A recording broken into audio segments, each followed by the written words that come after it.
E aí pessoal, eu me chamo Fernando e aqui no ProMudas eu vejo quase todos os dias as pessoas cometendo praticamente os mesmos erros. Então eu separei esses 3 aqui principais, os mais frequentes, para te falar, para você nunca mais cometer eles na hora de plantar suas mudas. Aliás, eu deixei o terceiro e mais frequente, aquele que eu julgo mais importante, para o final da lista. Então fica aí até o final que eu tenho certeza que vai valer a pena. Vai te economizar muita, mas muita dor de cabeça na hora de cultivar suas plantas frutíferas. O primeiro deles é simplesmente você usar o adubo orgânico fresco.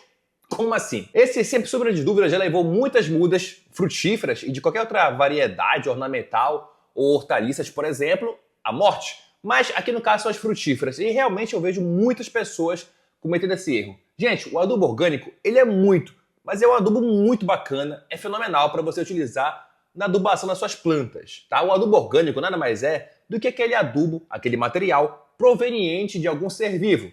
Por exemplo, ele pode ser a torta de mamona, que vem da planta mamona.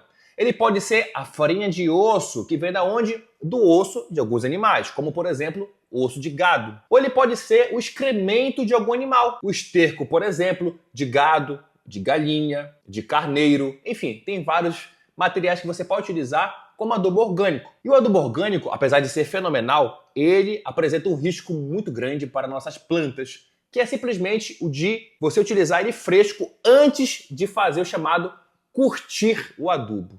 Ou seja, antes de você curtir o adubo, ele é perigoso para as suas plantas. Isso porque o adubo orgânico, gente, é engraçado, quando você coloca ele na cova, quando você acumula grande volume de adubo orgânico, ele começa a esquentar muito.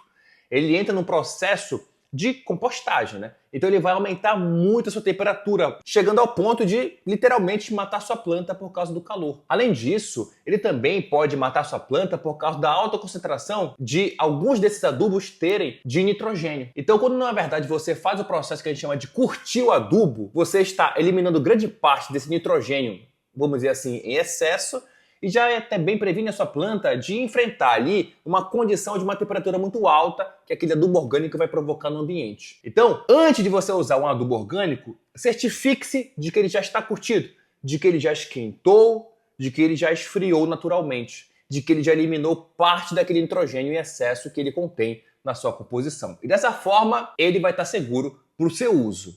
Acredite, já vi muita gente perdendo plantas por causa do uso de adubo orgânico fresco antes de curtir. Gente, o segundo erro que é você confiar demais na chuva. Vocês confiam muito na chuva, gente. E a gente também, não vou mentir para vocês, aqui no ProMudas a gente confia bastante na chuva, mas a gente tem irrigação, né?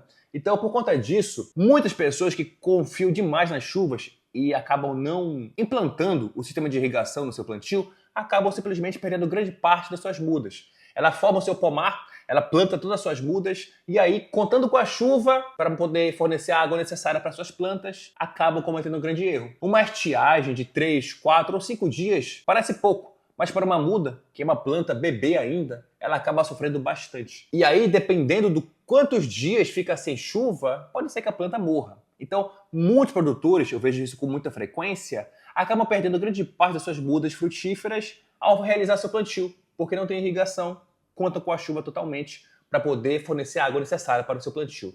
Nessa falta de irrigação, porque muitas vezes você não tem o capital para fazer esse investimento, gente, utilize outros recursos. Por exemplo, a cobertura morta. Falo com muita frequência para vocês utilizarem a técnica da cobertura morta nos plantios de vocês. É uma técnica simples que consiste basicamente em você acumular restos de vegetais ao entorno das suas plantas, folhas e galhos, e aí você consegue fazer uma cobertura. Essa cobertura ela vai diminuir a temperatura superficial do solo, ela vai reter mais água na superfície do solo, ou seja, vai perder menos água por evaporação. Então você, no final das contas, se não tem irrigação, eu julgo que é imprescindível você ter o uso da cobertura morta no seu plantio, seja de qualquer espécie, principalmente das frutíferas. Atrapalhando o vídeo rapidinho aqui, gente, porque eu esqueci de falar para você se inscrever no nosso canal. Vai aqui embaixo, verifica se está inscrito. Se não estiver, gente, já se inscreve.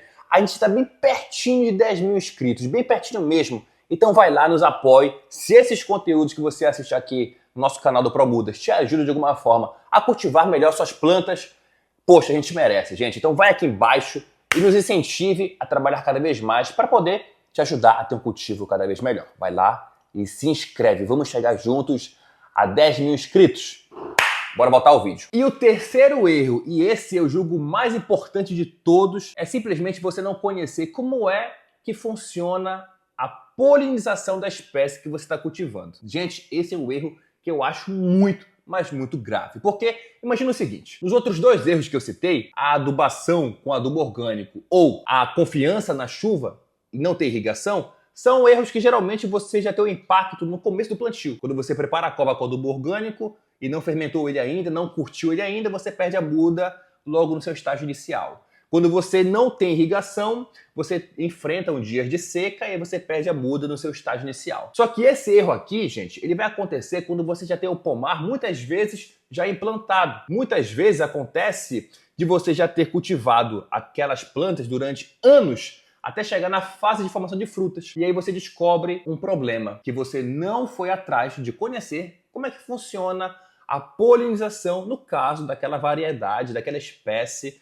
que planta que você está cultivando. Então, na prática, por exemplo, você está cultivando ali cacau. Você pegou, fez um pomar comercial de cacau, plantou ali centenas, milhares de mudas de cacau. E, infelizmente, você não se tocou do seguinte: será que essa variedade de cacau que eu estou cultivando, ela consegue se autopolinizar? Será que é necessário eu ter no meu pomar variedades diferentes de cacau para que eles consigam se cruzar entre si? Ou somente essa variedade que eu usei, clonal, enxertada, para formar todo o meu pomar, ela consegue polinizar entre si ou não? E aí, de repente, você escolhe uma variedade que, infelizmente, sozinha, no seu pomar, ela não consegue polinizar de forma eficiente. Ela não consegue formar muitos frutos quando plantada sozinha. É necessário essa variedade específica que ela seja plantada ao lado de outras variedades para que aumente as chances de formação de frutas. Olha que perda de recursos, de tempo, de dinheiro que você vai ter porque simplesmente não se atentou a esse pequeno detalhe de conhecer como é a dinâmica de polinização daquela espécie, nesse caso de cacau,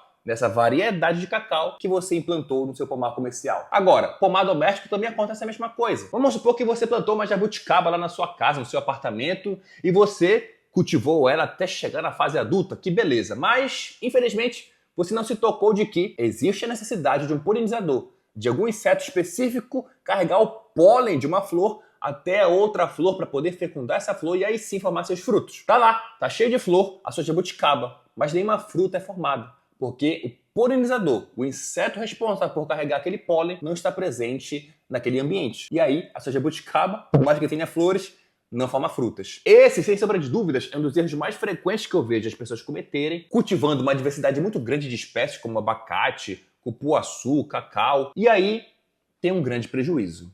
Gente, aprendam como é que funciona a dinâmica de formação de frutas, de polinização da sua espécie, da variedade que você está escolhendo para cultivar, que eu te garanto que pode te salvar de um grande prejuízo. Aproveita e já assiste a este outro vídeo, onde eu te ensino como é que realmente funciona a formação de um fruto de açaí, como é que acontece a polinização dessa espécie. Vá lá e assiste para você aprender antes de se arrepender por plantar açaí e não saber como é que funciona a formação de frutos. Te garanto que vai te ajudar bastante. Eu me chamo Fernando e eu te vejo no próximo vídeo.